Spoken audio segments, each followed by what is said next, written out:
Selamat sore Bapak Ibu Saudara semua. Puji nama Tuhan, kita layak bersyukur pada sore hari ini. Kita sama-sama datang ke hadirat Tuhan. Kita akan belajar satu buah lagu baru. Kita akan duduk untuk berdiam di bawah kaki Tuhan. Sore hari ini kita akan masuki hadirat Tuhan dengan penuh ucapan syukur kita. Terima kasih ya Tuhan.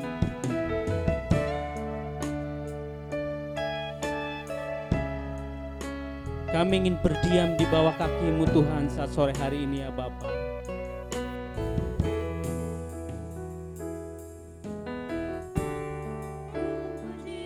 Berdiam di kaki-Mu,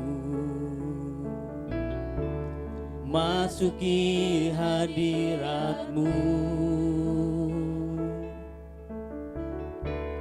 Kulihat kemuliaan-Mu, ku mencari wajah-Mu.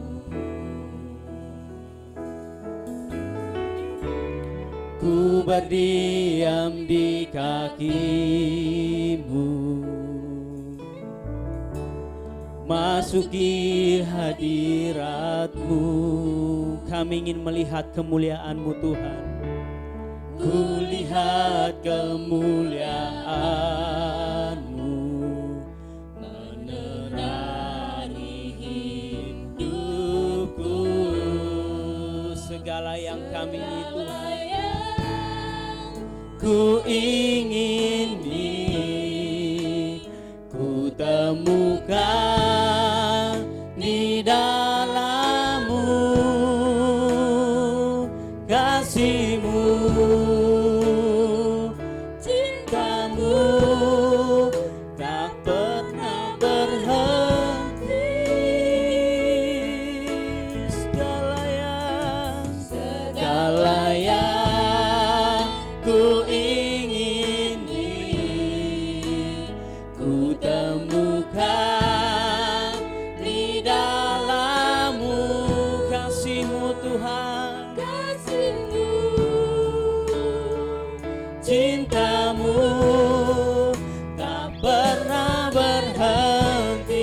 Mari Bapak Ibu saya semua undang untuk balik berdiri. Ucapan syukur kita kepada Tuhan sore hari ini untuk berdiam di hadirat Tuhan.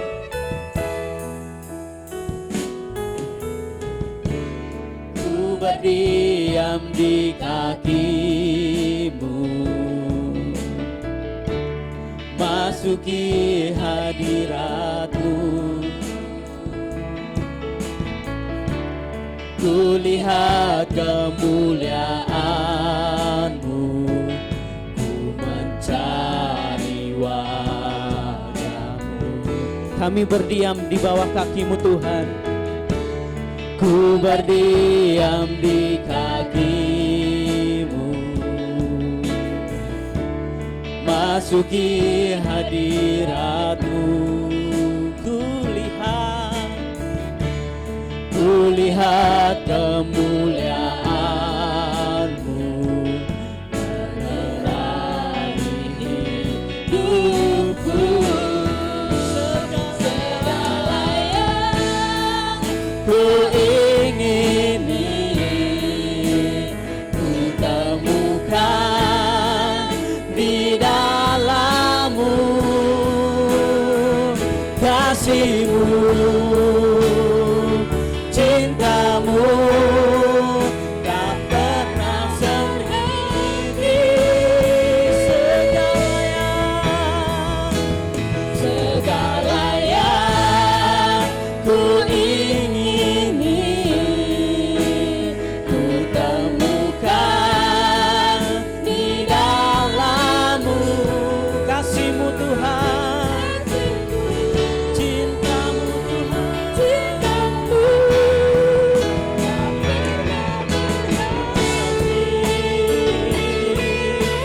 tak pernah berhenti Tuhan.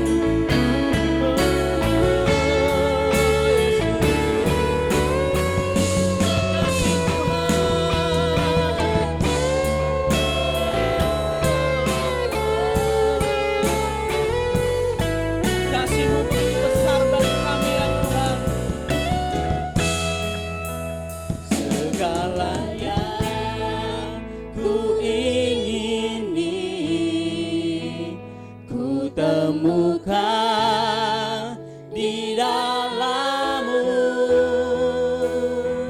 kasih-Mu, cinta-Mu tak pernah berhenti. Segala yang ku ingini ku temukan di dalam-Mu kasih-Mu Tuhan, cinta-Mu tak pernah berhenti.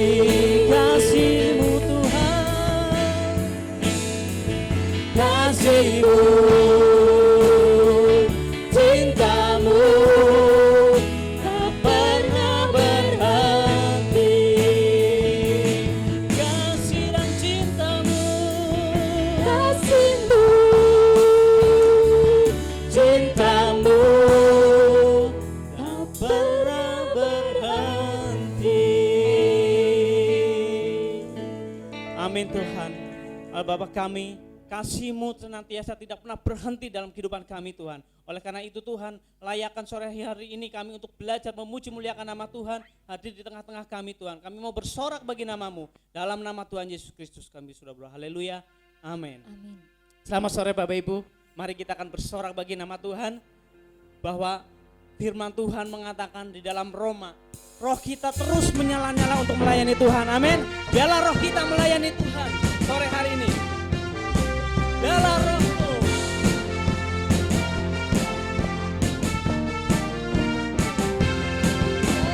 Roh-Mu menyala-nyala dan layanilah Tuhan.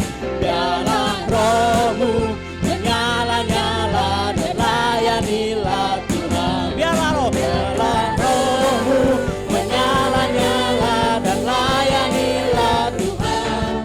Biarlah roh-Mu menyala-nyala dan layanilah Tuhan. Tak ada banyak waktu, kiat dan jalan, pekerjaan besar Menunggu ladang siap di Tuhan. Tanggalkan segala beban dan dosa yang merintah, berlari pada tujuan. panggilan surgawi. Sama-sama katakan. Biarlah roh-Mu menyala-nyala dan layanilah Tuhan. Biarlah roh-Mu menyala-nyala dan layanilah Tuhan. Biarlah roh-Mu menyala-nyala dan layanilah Tuhan. Biarlah roh-Mu menyala-nyala dan layanilah Tuhan. Ada banyak waktu lihat pada jalan, pekerjaan besar menunggu, ladang siap di Tuhan. Tanggalkan segala beban dan dosa yang merintangi, berlari pada tujuan, panggilan surgawi. Sama-sama katakan, biarlah roh-Mu, biarlah roh-Mu menyala-nyala dan layanilah Tuhan. Biarlah roh-Mu menyala-nyala dan layanilah Tuhan. Biarlah roh-Mu menyala-nyala dan layanilah Tuhan. Biarlah roh-Mu menyala-nyala dan layanilah Tuhan. Biarlah roh-Mu menyala-nyala dan layanilah Tuhan. Biarlah roh-Mu menyala-nyala dan layanilah Tuhan. Haleluya. Beri tepuk tangan buat Tuhan. Amin. Bapak Ibu, biarlah roh kita terus menyala untuk melayani Tuhan. Amin. Oleh karena itu siapkan hati kita saat ini untuk sama-sama mendengarkan kebenaran firman Tuhan. Bahwa Yesuslah dambaan kita. Dia yang terus menjadi kekuatan dalam hidup kita. Yesus, Kaulah dambaanku. Satu hal yang kami rindu Tuhan, selalu di hadirat-Mu saat ini Tuhan, kehadiran-Mu Tuhan. Satu hal yang selalu ku rindu, kehadiran-Mu. Satu hal yang jadi hasratku, menyenangkan-Mu Yesus. Yesus, Kau dambaanku, ku sujud menunggu. Curahkan urapan-Mu saat ku sembah-Mu. Sama-sama katakan hadirat-Mu Tuhan.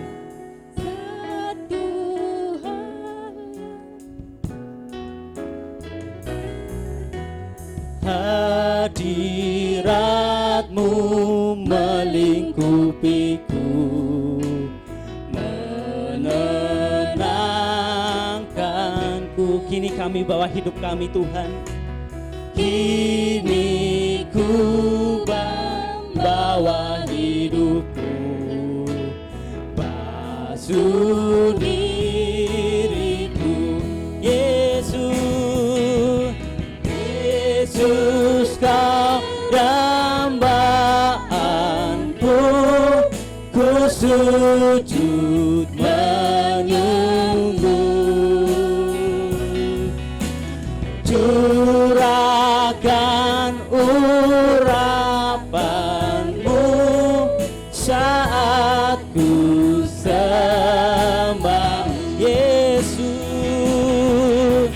Yesus, Kau dambaanku, ku sujud menunggu. Curahkan urapan-Mu saat ku sembah. Hadirat-Mu Tuhan menenangkan hidupku.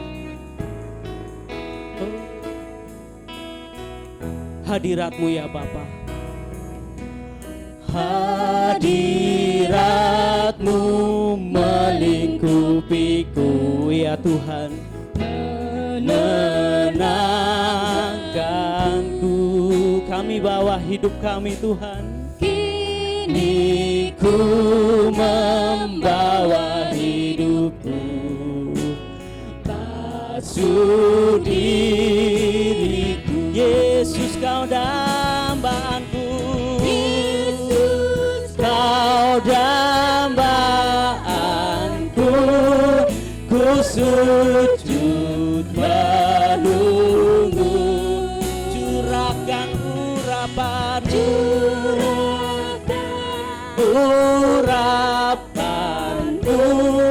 saat ku sembah-Mu.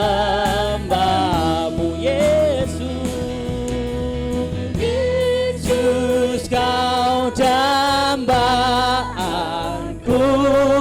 ku sujud menunggu. Curahkan urapan-Mu saat ku sembah-Mu.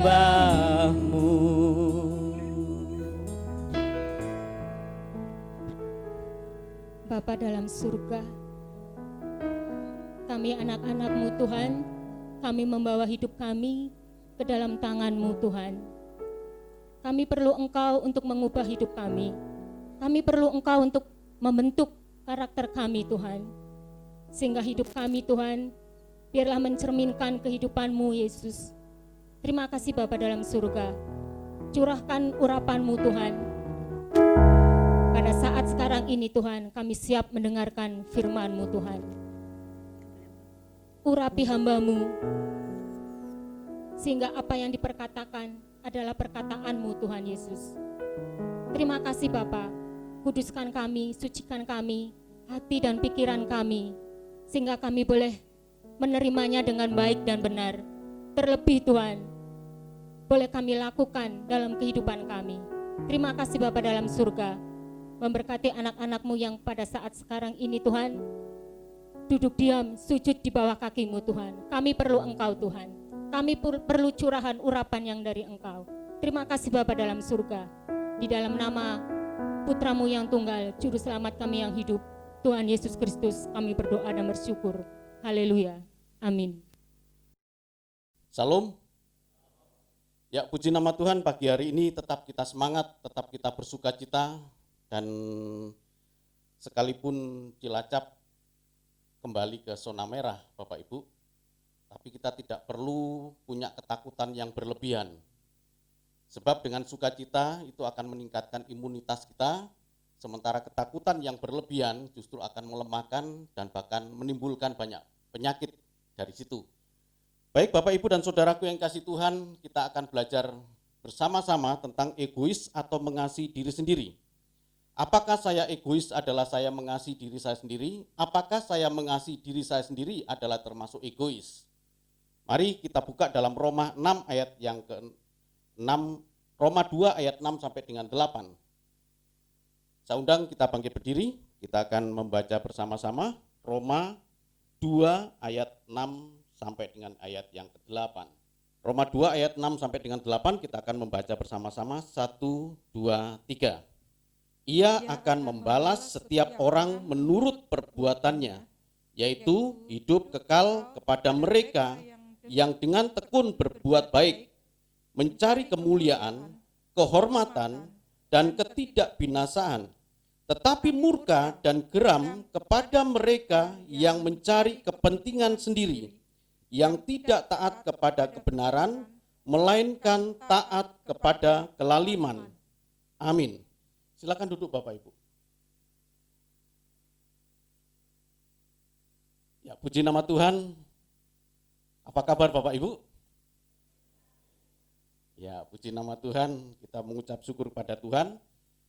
Pagi hari ini Bapak Ibu dan Saudaraku, kita belajar dari Roma 2 ayat 6 sampai dengan 8 ini tentang egois atau mengasihi diri sendiri.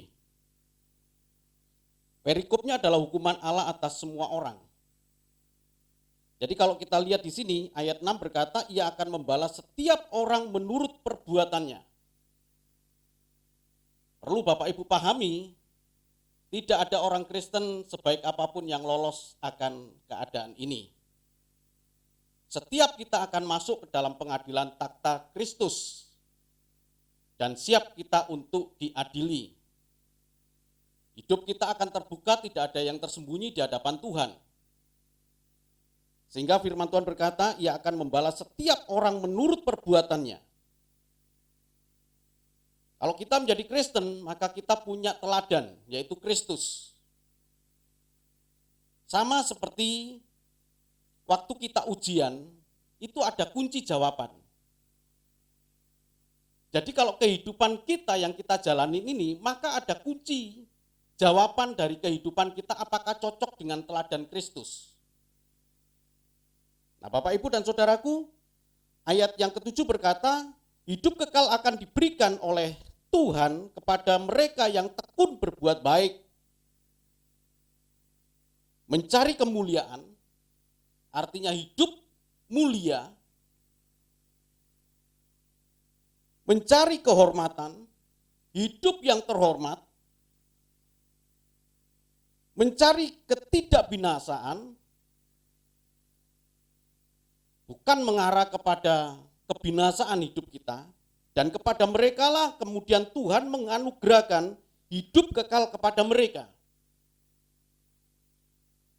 Pak Pendeta, kan saya sudah ditebus oleh darah Kristus, bukankah Kristus sudah mati di kayu salib? Betul Bapak Ibu. Tiket sudah ada keselamatan di tangan kita. Tapi bukan berarti itu otomatis kita selamat. Pintu keselamatan yang tadinya betul-betul tertutup, maka oleh karena salib Kristus, kematian Kristus, maka itu punya peluang kita untuk masuk ke dalamnya. Ini masalah serius Bapak Ibu. Kalau kita percaya kepada Tuhan Yesus, kalau kita percaya kepada firman-Nya, apa yang tertulis dalam firman Tuhan ini, maka ada beberapa kejadian yang belum kita alami. Dan kejadian yang belum kita alami tentu Bapak Ibu adalah hidup yang kekal yang dijanjikan Tuhan. Tapi kita percaya bahwa itu pasti terjadi. Sehingga kita tidak bisa menganggap remeh hal ini, bahwa Ia akan membalas setiap orang menurut perbuatannya. Sekali lagi tidak ada yang tersembunyi di hadapan Allah.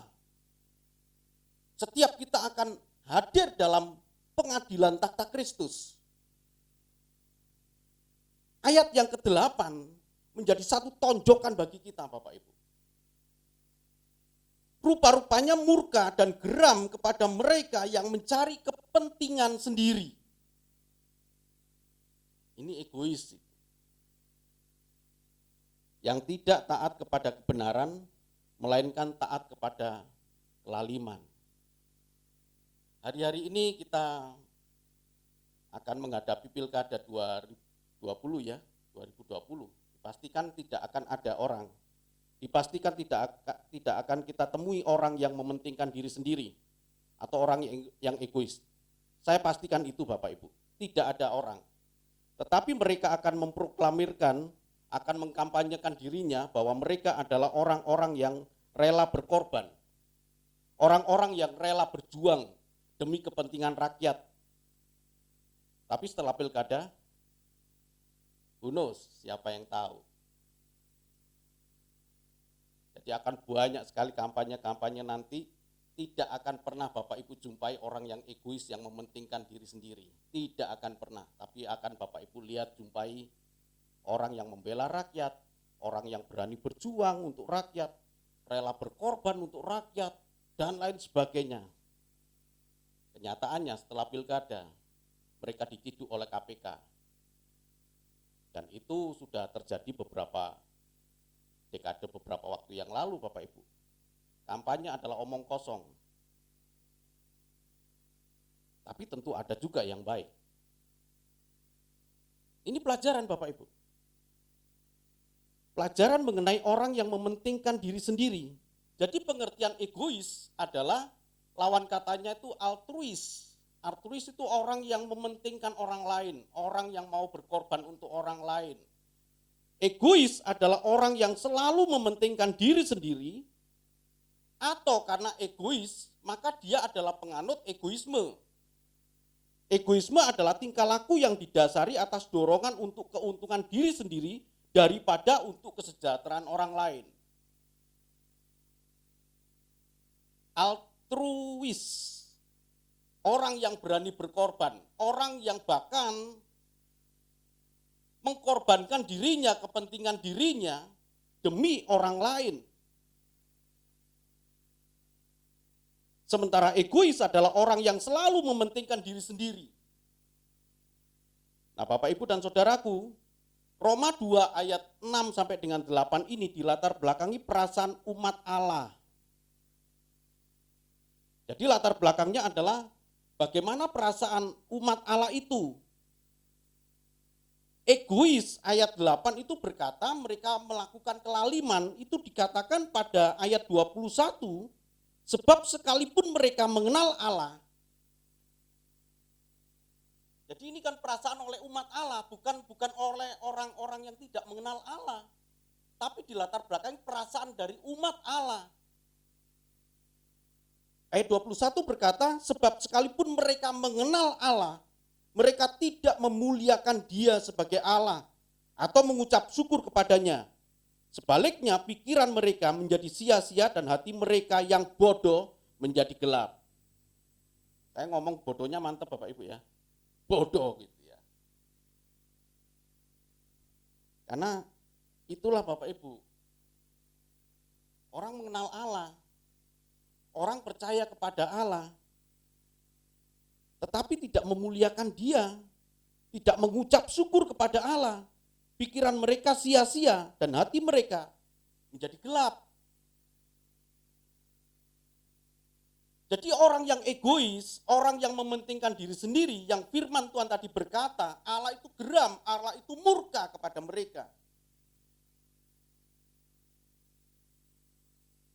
Ingat ya, kekristenan tidak akan membawa Bapak Ibu selamat. Kekristenan tidak akan membawa Bapak Ibu selamat, tapi yang membawa kita selamat adalah cara hidup kita seperti Kristus. Orang Kristen itu adalah yakin dan percaya, Bapak Ibu saya yakin dan percaya mereka mengenal Allah. Tapi belum tentu mereka memuliakan Allah.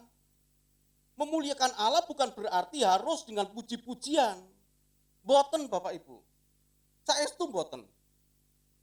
Itu bahasa Latin ya ini ya. Betul Bapak Ibu.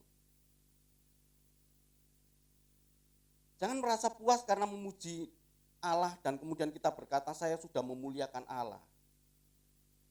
Sama sekali bukan. Pujian penting. Penyembahan penting Bapak Ibu. Tapi itu akan membawa cara hidup kita tahu hormat kepada Allah. Pikiran kita bukanlah pikiran yang sia-sia. Pikiran yang sia-sia itu adalah pikiran yang selalu mementingkan hal yang bersifat fana. Sementara kekekalan itu diabaikan. Masih ingat ya khotbah mengenai pencobaan Tuhan Yesus ya? Tatanan Tuhan itu dirusak oleh iblis. Ketika Tuhan berpuasa 40 hari, 40 malam dan laparlah, betul lapar. Maka iblis hanya menyodorkan ubah batu ini menjadi roti. Iblis mengabaikan hal yang bersifat rohani diabaikan. Begitu pula dengan orang yang mementingkan diri sendiri adalah merusak tatanan Allah. Mereka tidak menghiraukan nilai-nilai rohani. Yang penting saya hidup dengan baik, yang penting saya hidup lebih makmur daripada si A, si B, kemudian mereka membandingkan. Itu yang menjadi pikiran mereka. Yang penting uang. Yang penting materi. Yang penting kehormatan, bukan kehormatan seperti yang dimaksudkan di dalam ayat yang ke-7 Bapak Ibu, mencari kemuliaan itu hidup mulia gitu loh. Hidup yang tidak tercela. Kemudian dihormati orang bukan karena kita itu gila hormat, bukan. Tapi betul-betul secara alami betul dihormati kita. Orang itu menjadi hormat kepada kita. Karena cara hidup kita dengan baik. Nah, Bapak Ibu dan Saudaraku, orang ini di dalam Roma 1 ayat yang ke-21 tidak mengakui Allah. Maka mereka bertindak tanpa hikmat. Dan Alkitab tadi berkata alias bodoh. Bapak Ibu dan Saudaraku yang kasih Tuhan. Kita akan coba melihat ya. Apakah saya egois? Apakah egois itu adalah saya mengasihi diri saya sendiri? Sebab firman Tuhan berkata, kasihilah dirimu sendiri. Kalau saya mengasihi diri saya sendiri, apakah saya egois? Kalau kita lihat di sini, penyebab egois, kita kembali kepada definisi egois ya Bapak Ibu, yaitu kita pegang sebelum nanti definisi mengenai mengasihi diri sendiri, bahwa egois, lawan kata altruis itu adalah orang yang selalu mementingkan diri sendiri. Mereka adalah penganut teori egoisme, yaitu tingkah laku yang didasari atau dorongan untuk keuntungan diri sendiri daripada kesejahteraan orang lain. Penyebab egois, Filipi 1 ayat 17. Ya, tolong dibaca Filipi 1 ayat 17. Filipi 1 ayat yang ke-17. Tetapi yang lain karena kepentingan sendiri dan dengan maksud yang tidak ikhlas, sangkanya dengan demikian mereka memperberat bebanku dalam penjara. Ya. Filipi 1 ayat 17 berkata, tetapi yang lain karena kepentingan sendiri dan dengan maksud yang tidak ikhlas, sangkanya dengan demikian mereka memperberat bebanku dalam penjara. Bapak, Ibu, dan saudaraku, Rasul Paulus di penjara. Sebagian besar hidup Rasul Paulus dihabiskan dalam penjara. Nah, ayat ini muncul, tetapi yang lain karena kepentingan sendiri dan dengan maksud yang tidak ikhlas, sangkanya dengan demikian mereka memperberat bebanku dalam penjara. Tentu banyak musuh-musuh Rasul Paulus. Banyak orang yang tidak suka. Mereka tidak mempedulikan Rasul Paulus. Padahal Rasul Paulus sangat memperhatikan mereka. Dengan cara tidak memperhatikan Rasul Paulus, maka Rasul Paulus merasa jangan-jangan mereka punya prasangka tindakan mereka memperberat mereka, Rasul Paulus. Bisa memahami Bapak Ibu ya? Ada kepentingan diri sendiri yang mereka perbuat. Mereka tidak memperhatikan orang-orang kudus. Mereka tidak memperhatikan orang lain. Mereka tidak memperhatikan kesusahan orang lain. Jadi penyebab orang kenapa egois adalah karena ada niat yang tidak ikhlas. Ada maksud tersembunyi. Kelihatannya baik loh. Orang melakukan sesuatu itu kelihatan baik. Tapi ternyata ada maksud baik, maksud lain. Ternyata demikian orang yang egois ini. Nah, Bapak, Ibu, dan saudaraku, perlu disunat hati kita ini. Ya, hati kita perlu disunat. Kembali ke ayat yang ke-8 tadi Bapak Ibu ya, dari Roma 2, murka Allah dan geram Allah kepada mereka yang punya kepentingan diri sendiri. Ini harus menjadi pegangan kita. Orang lain nggak tahu. Niat kita orang lain nggak tahu. Yang mereka lihat adalah kita berbuat baik. Tapi ternyata niatnya tidak ikhlas. Tapi Allah tahu. Nah, alangkah baiknya kalau niat baik itu betul-betul kita lakukan dengan niat ikhlas. Perbuatan baik kita ditambahi dengan niat yang betul-betul ikhlas supaya enggak percuma. Sayang Bapak Ibu, kita sudah melakukan perbuatan baik ternyata ada unsur yang tidak baik di situ. Kita ingin dipuji. Kita ingin kehormatan. Tapi kalau itu niat ikhlas, betul-betul ikhlas Bapak Ibu, betul-betul ikhlas, maka perbuatan baik kita itu akan bernilai di hadapan Tuhan. Amin. Ini perlu disunat Bapak Ibu. Perlu disunat dalam arti kata kadang kita itu punya niatan yang tidak ikhlas. Psikolog mengatakan mencari keuntungan tanpa peduli yang lain. Jadi niat tanpa ikhlas itu adalah mencari keuntungan tanpa mempedulikan orang lain. Ini secara psikologi Bapak Ibu. Atau balas dendam juga bisa. Orang yang punya niat balas dendam. Dulu engkau menghina aku, sekarang aku balas dendam. Dia lakukan sesuatu itu, melakukan itu hanya untuk pamer. Balas dendam. Balas dendam terhadap keadaan yang dulu dia pernah alami.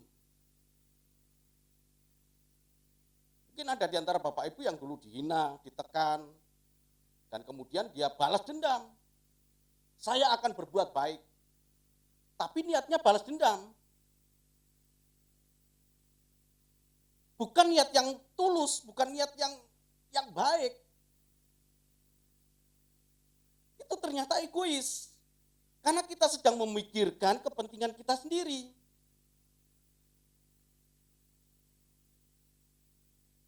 Wah, banyak juga ini. Tanpa terasa kita yang kena Bapak Ibu. Banyak juga kita melakukan hal ini Bapak Ibu. Ya, hari lepas hari kita akan jalani, kita melakukan satu perbuatan itu betul-betul dengan niat yang baik, Bapak Ibu. Saya membaca satu psikolog, karena saya tulis psikologi ini, orang melakukan itu karena masa lalu juga. Punya masa lalu yang dihina, punya masa lalu yang tertekan, dan kemudian dia punya motivasi untuk melakukan perbuatan yang dipandang baik, tetapi sesungguhnya dia ingin membalas masa lalu dia. Yang kedua, penyebab egois adalah pujian diri. Ya, Filipi 2 ayat 1 sampai dengan yang keempat. Filipi 2 ayat 1 sampai dengan 4. Jadi, karena dalam Kristus ada nasihat, ada penghiburan kasih, ada persekutuan roh, ada kasih mesra dan belas kasihan. Karena itu, sempurnakanlah sukacitaku dengan ini. Hendaklah kamu sehati sepikir dalam satu kasih, satu jiwa, satu tujuan, dengan tidak mencari kepentingan sendiri atau puji-pujian yang sia-sia. Sebaliknya, hendaklah dengan rendah hati yang seorang menganggap yang lain lebih utama daripada dirinya sendiri. Dan janganlah tiap-tiap orang hanya memperhatikan kepentingannya sendiri, tetapi kepentingan orang lain juga. Amin. Bapak, Ibu, dan saudaraku, yang pertama adalah niat tidak ikhlas, niat tanpa ikhlas. Niat tanpa ikhlas itu adalah, tadi saya katakan ya, secara psikologi orang berkata karena balas dendam. Kemudian pujian diri, secara psikologi juga mengatakan bahwa ada tekanan masa lalu. Ada trauma. Trauma itu begini Bapak Ibu, jangan sampai itu terjadi kembali kepada diriku. Kalau dulu saya ditekan, itu menjadi trauma, dan sekarang jangan sampai ya ini keadaan yang membuat saya tertekan itu kembali terulang lagi. Sehingga dia melakukan perbuatan-perbuatan seperti tadi dikatakan, jadi karena dalam Kristus ada nasihat, ada penghiburan, kasih, ada persekutuan roh, ada kasih mesra, dan belas kasihan. Karena itu sempurnakanlah sukacitaku, dengan ini hendaklah kamu sehati sepikir, dan satu kasih, satu jiwa, satu tujuan. Apa itu? Dengan tidak mencari kepentingan sendiri atau puji-pujian yang sia-sia. Saya yakin Bapak Ibu kita ingin dihormati, kita ingin dipuji. Tapi bukan berarti menjadi niat kita. Kita melakukan sesuatu itu bukan karena kita ingin dipuji. Natural begitu loh. Saya melakukan ini oke. Kalau orang lain memuji, itu bukan tujuan saya, orang lain agar memuji. Nah, di dalam Filipi 2 ayat 1 sampai dengan yang keempat ini, ada begitu banyak orang yang mengalami trauma minder. Karena minder, maka tidak ingin terulang lagi. Karena trauma, maka dia tidak ingin terulang lagi. Untuk menghindari tidak terulang lagi secara psikologi, ya, dia melakukan sesuatu hal yang terbaik. Agak sukar ini Bapak Ibu.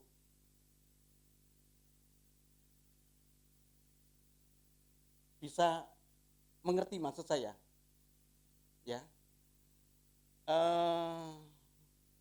Saya dulu dari keluarga yang tidak terlalu beruntung secara berkat ya, secara materi. Ya. Menjadi trauma bagi saya supaya saya tidak jatuh miskin.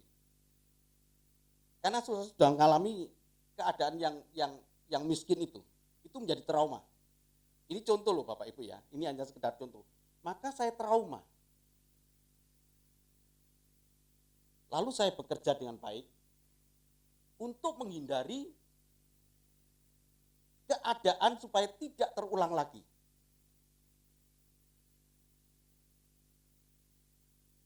Akibatnya apa? Saya sukses. Saya berhasil. Tapi keberhasilan saya ini adalah kepentingan diri saya sendiri untuk mendapatkan puji-pujian yang sia-sia. Wah, hebat. Dulu Rudi itu nggak punya apa-apa itu. Sampai dengan saya lulus kuliah pun, keluarga kami tidak punya rumah, Bapak Ibu. Bertahun-tahun tidak punya rumah. Pindah kontrak dari sini, sampai orang tua saya pernah menempati satu rumah penjaga sekolah. Bapak saya kepala sekolah, tapi tidak punya rumah. Ada rumah untuk penjaga sekolah. Disitulah kami tinggal. Setelah tidak menjadi kepala sekolah, pindah ke kontrakan lainnya. Kontrak. Trauma saya. Saya bekerja keras supaya kejadian itu tidak terulang lagi, sebab saya sudah mengalami kehidupan yang tidak enak. Kelihatan baik, Bapak Ibu. Gak salah saya bekerja, tapi yang menjadi hal yang tidak baik tadi karena saya menginginkan pujian dari orang-orang yang melihat kehidupan saya yang lama. Saya mencari pujian di situ. Didasari karena trauma hidup saya. Ini termasuk kategori egois. Sukses tidak salah, Bapak Ibu. Dan itu memang harus, bekerja keras memang harus, karena konsep dari Allah kita adalah Allah yang bekerja. Kerja terus, tapi bukan berarti kita mencari pujian. Nah, ini penyebab. Ini penyebab orang yang bisa menjadi egois.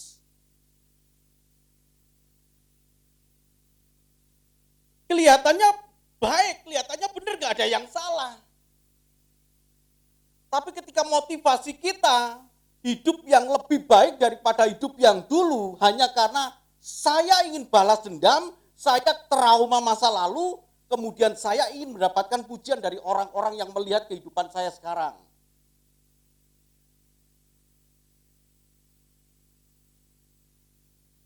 Egois ini.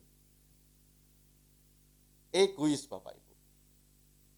Ya, ini egois. Jadi egois itu adalah tindakan, ya, egois adalah sebuah tindakan mematikan diri sendiri atau bunuh diri, mengabaikan kepercayaan orang lain sehingga kita tidak dapat dipercaya lagi. Jadi egois adalah satu tindakan mematikan diri sendiri, orang yang bunuh diri itu, sehingga orang lain tidak mempercaya lagi. Entah itu keuangan, entah itu pekerjaan, entah itu pelayanan, entah itu karir, bahkan harga diri itu menjadi korban. Orang yang tidak bekerja dengan baik, ya, malas gitu ya. Kan kebanyakan maaf ya, tidak semua ya, kebanyakan. Karena saya pernah bekerja, Bapak Ibu, 12 tahun saya bekerja.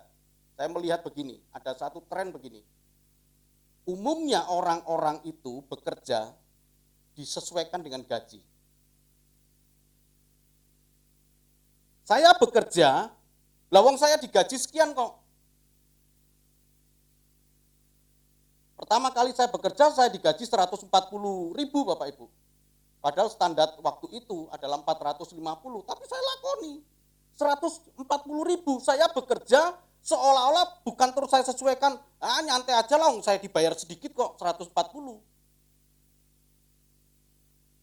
Coba, ya kan? Yang punya bawahan atau Bapak Ibu sendiri mungkin bekerja, nyantai aja lah, kita digaji sedikit kok. Itu orang yang egois, orang yang sedang bunuh diri. Sehingga orang lain tidak akan mempercayai dia lagi. kita bekerja tanpa memperhitungkan, ya saya digaji segitu ya udah. Enggak, kita bekerja lebih hebat lagi sehingga orang melihat kan. Orang percaya lagi kan pada kita.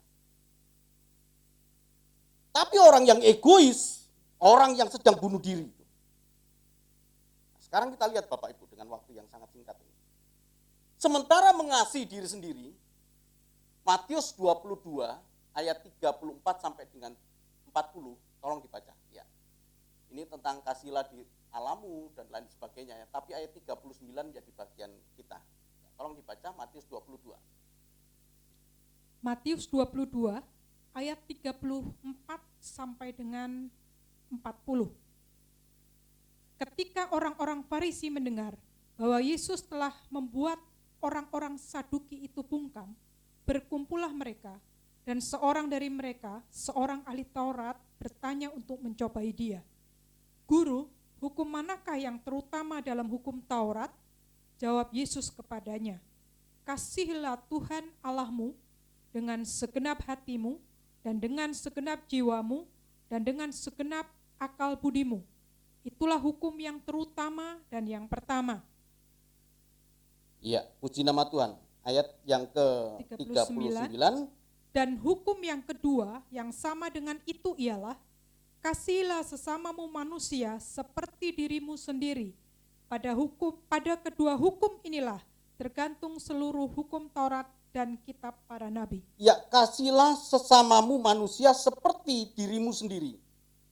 Atau ada dua bagian, kasihlah sesamamu manusia dan kasihlah dirimu sendiri. Ya. Apakah saya mengasihi diri sendiri ini adalah egois? Ternyata bukan Bapak Ibu. Saya lanjutkan ya. Mengasihi diri sendiri, ayat 39, kasihlah sesama manusia seperti dirimu sendiri. Apakah saya mengasihi diri sendiri ini adalah saya egois? Ternyata bukan. Jadi Matius 22 ini paralel dengan Ulangan 19 ayat 18 yang berkata, kasihlah Tuhan Allahmu dengan segenap hati dan seterusnya seperti dalam Matius. Jadi Matius 22 ini adalah mengutip dalam Ulangan 19 ayat 18. Mengasihi diri sendiri adalah bentuk investasi pada diri sendiri. Ya, bentuk investasi pada diri sendiri. Bukan ujungnya itu kepentingan diri sendiri, tapi demi mengasihi Allah dan sesama manusia. Jadi kalau kita lihat di sini, ini adalah saya, aku. Kemudian ini ada inputnya. Ini adalah outputnya adalah kasih kepada Allah. Mengasihi diri sendiri perlu inputnya adalah Ulangan 19 ayat yang ke-11 sampai dengan 17. Enggak perlu Bapak dibaca ya, ini cukup panjang. Ini berbicara tentang jangan begini, jangan begitu, jangan begini, dan itu input. Inputnya satu saja ya, ayat 11 ini, 11 coba. Ulangan 19 ayat yang ke-11. Ulangan 19 ayat yang ke-11. Tetapi apabila seseorang membenci sesamanya manusia dan dengan bersembunyi menantikan dia, lalu bangun menyerang dan memukul dia sehingga mati, kemudian melarikan diri ke salah satu kota itu, ya, ayat 12. Maka haruslah para tua-tua kotanya menyuruh mengambil dia dari sana dan menyerahkan dia kepada penuntut tebusan darah supaya ia mati dibunuh. Ya, artinya begini Bapak Ibu, ya jangan begitulah gitu. Kalau kita mengasihi diri kita sendiri, jangan punya balas dendam. Ya, jangan, ini kan intinya ayat 11 kan balas dendam kan. Itu input. Cara kita mengasihi diri sendiri perlu input. Sehingga outputnya adalah mengasihi Allah dan sesama. Berbeda dengan egois. Kalau egois ada input, balas dendam, tekanan-tekanan batin, atau dihina, atau niat yang tidak ikhlas, inputnya, yang menjadi output adalah kepentingan dan pujian saya dihormati, saya dihargai, itu egois. Jadi kalau mau saya ringkaskan, Egois itu berakhir dengan kesenangan sendiri, sementara mengasihi diri sendiri berakhir pada kesenangan Allah dan berkat bagi sesama. Nah, Bapak, Ibu, dan saudaraku, seperti buah salak ya, itu ada lapisan yang sangat tipis. Ya. Seperti itulah egois yang kita bungkus dengan niat yang baik. Egois yang kita bungkus dengan niat yang baik, tipis sekali Bapak Ibu. Seolah-olah itu benar, tapi sesungguhnya itu mendatangkan murka dan geram Allah ketika kita melakukan perbuatan baik dengan niat yang tidak ikhlas. Sangat disayangkan. Tapi kasihlah diri sendiri ya, yang ujungnya adalah kita memuliakan Allah dan mengasihi sesama. Caranya bagaimana? Input ini. Ada tidak membalas dendam, ada juga yang menjadi berkat. Banyak input yang harus kita masukkan supaya diri kita menghasilkan mengasihi diri sendiri. Bukan egois. Sekali lagi Bapak Ibu, mendatangkan murka dan geram dari Allah. Tuhan memberkati. Amin.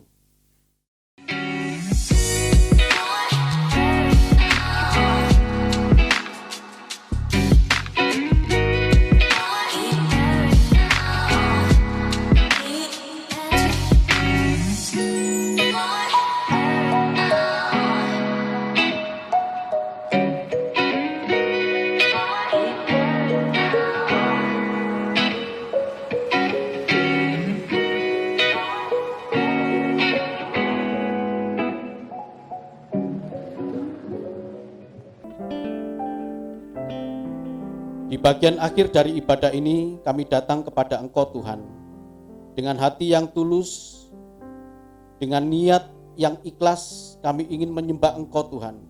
Kami hanya mengagungkan Engkau Tuhan. Tidak ada niatan dari diri kami agar kami mendapatkan pujian.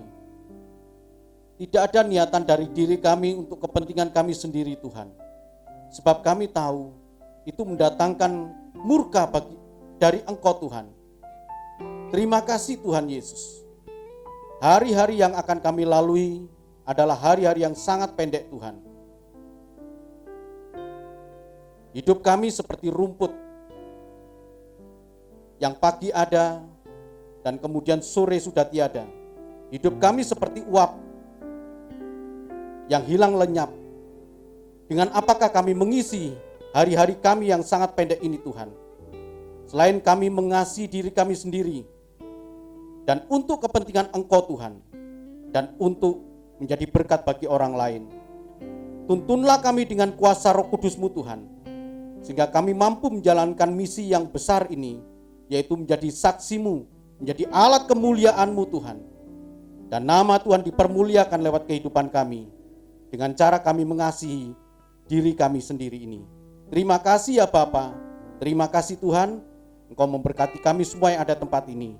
Dan jika sebentar kami akan meninggalkan tempat ini, kami pulang bukan dengan tangan yang hampa, tapi kami pulang dengan membawa berkat-berkat yang Tuhan persiapkan bagi kami.